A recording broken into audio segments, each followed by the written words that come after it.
జీవితంలో మీకు ఒక షేప్, మీకు ఒక యోగ్యత, మీకు ఒక ఘనత, మీకు జీవితం అర్థం అవ్వాలంటే ఆయన పాదాల దగ్గర కూర్చోడమే కదా.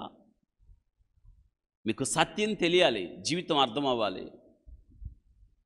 అవును, దేవుని వాక్యము విన్న ప్రతి సందర్భంలో మనం మారుతాం. తెలుసా మీకు? మీరు దేవుని వాక్యం వింటున్న కొలది మీలో మార్పు వస్తుంది.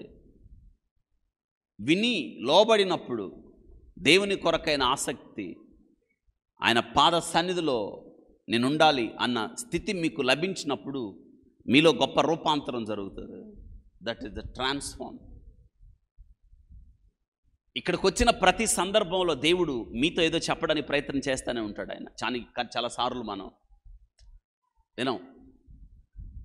ఇక్కడ నీ కొరకు పలకబడే ప్రతి మాట నీ మేలు కోసమే. సమూయేలు చిన్నోడు, అర్థం కాలేదు దేవుడు మాట్లాడుతుంటే. చిన్నోడు కదా. సమూయేలు దృష్టి ఏలీ మీదే ఉంది.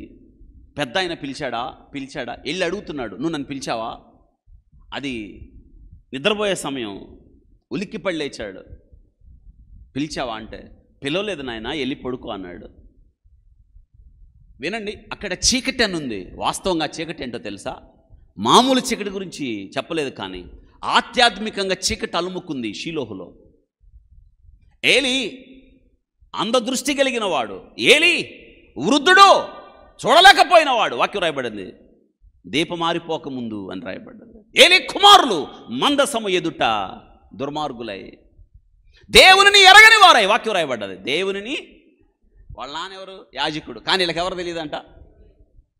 వాళ్ళు పాడు చేశారు. అక్కడ యాజకత్వాన్ని చేతుల్లో తీసుకున్నారు, నష్టపరిచారు. వాక్యం రాయబడ్డది.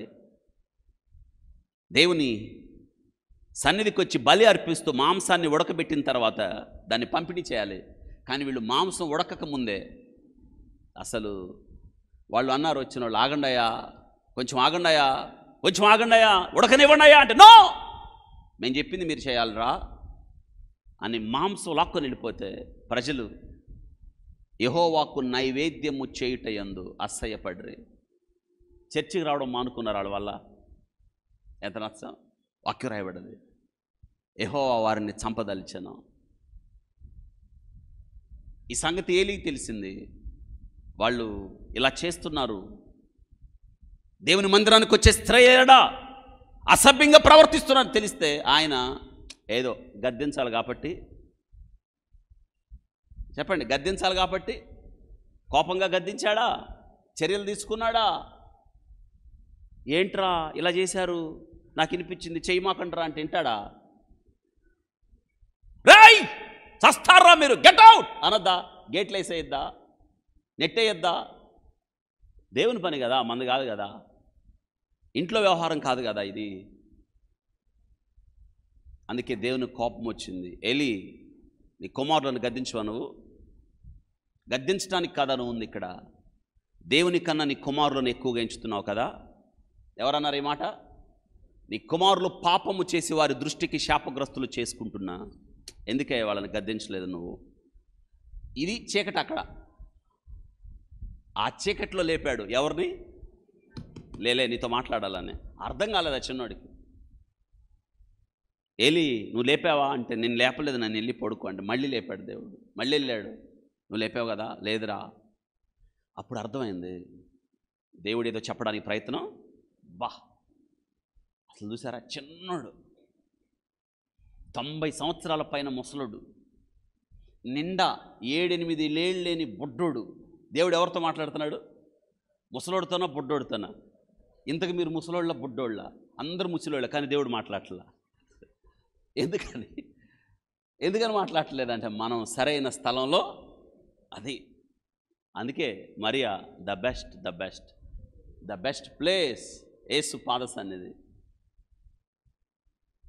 ఈసారి దేవుడు నిన్ను లేపితే నువ్వేం చేస్తావు తెలుసా? చిత్తం ప్రభువా, నీ దాసుడు. ఏలీ మిస్ప్లేస్ అయ్యాడు, పక్కకి వెళ్ళిపోయాడు. చిన్నోడు వచ్చి ఆ ప్లేస్లో ఉంటే, మాట్లాడు ప్రభువా, నీ దాసుడు ఆలకించుచున్నాడు. సమయాలు అని పిలిచినప్పుడు నీ దాసుడు ఆలకించున్నాడు. అంతా చెప్పాడు దేవుడు, జరుగుతున్న విషయాలని చెప్పాడు. నాకు అనిపిస్తుంది ఆ చిన్నోడికి ఎంత అర్థమైందో నాకు తెలియదు, కానీ మనం చెప్తే అర్థమయ్యేది కాదు. కానీ చెప్పింది ఎవరు? పెద్ద చెప్పండి, ఎవరు? యేసయ్య చెప్పాడు, దేవుడు చెప్పాడు కాబట్టి ఎందుకు అర్థం కాదు? వింటున్నారా లేదా? ఈ సంగతి ఏలీకి అర్థమైంది అంటున్నాడు. దేవుడు మాట్లాడాడు కదా, దేవుడు నీకేమి చెప్పాడో మొత్తం చెప్పు నాకు. ఆ మాట సమూయేలును అడుగుతున్నప్పుడు నేను అంటాను, మందసం పట్టబడినప్పుడు కాదు, ఏలీ చచ్చిపోయాడు. ఏ రోజైతే దేవుడు నాకు ఇలా చెప్పాడు అన్నాడో, దేవుడు మాట్లాడాడు అన్నాడో, ఆ రోజే ఏలీ లేడు. ఇద్దరు కొడుకులను కానీ ఏ సాధించాడు? 90 సంవత్సరాల వృద్ధుడు మందసాన్ని పోగొట్టుకొని అక్కడే వెనక్కి పడి చచ్చిపోయాడు. చాలా దుఃఖకరం అనిపిస్తుంది ఏలీ జీవితం. మొట్టమొదటి యాజకుడు ప్రత్యక్ష గుడారాన్ని 40 సంవత్సరాలు అరణ్యంలో మోసుకొచ్చుకొని ఇశ్రాయేలీలు కానాను భూభాగాన్ని పంచిపెట్టిన తర్వాత ఈ మందసం, ఈ ప్రత్యక్ష గుడారం ఎక్కడ వేయాలంటే ఒక ఉత్తమమైన శ్రేష్టమైన స్థలంలో షీలోహులో నాటి మందిరంగా మార్చారు. అక్కడ ఎవరిని పెట్టాలి? యాజకుడుగా. అంటే అహరోను సంతతి ఏలిని పెట్టాలంటే ఎంత గొప్ప విషయం. కానీ మనం ఏలిని గురించి చాలా తక్కువగా వింటాం, బాధగా వింటాం, దుఃఖంగా వింటాం. ఎందుకంటే స్థానం మారింది అక్కడ. వింటున్నారా? కాబట్టి ఎందుకు ప్రభు పాద సన్నిధిలో కూర్చోవాలంటే వినాలి, నేర్చుకోవాలి, జీవితాన్ని కట్టుకోవాలి. వినకపోతే జీవితం అర్థం కాదు. నీవు నా మాట వినాలని నేను ఎంతో కోరుచున్నాను. దేవుడు చెప్తున్నాడు, రండి రండి రండి రండి రండి వెళ్దాం, రండి దేవుని మాటలు విందాం. దేవుడు మాట్లాడుచున్నాడు. వింటున్నారమ్మా? దేవుని వాక్యం వింటున్నారా? వినాలి.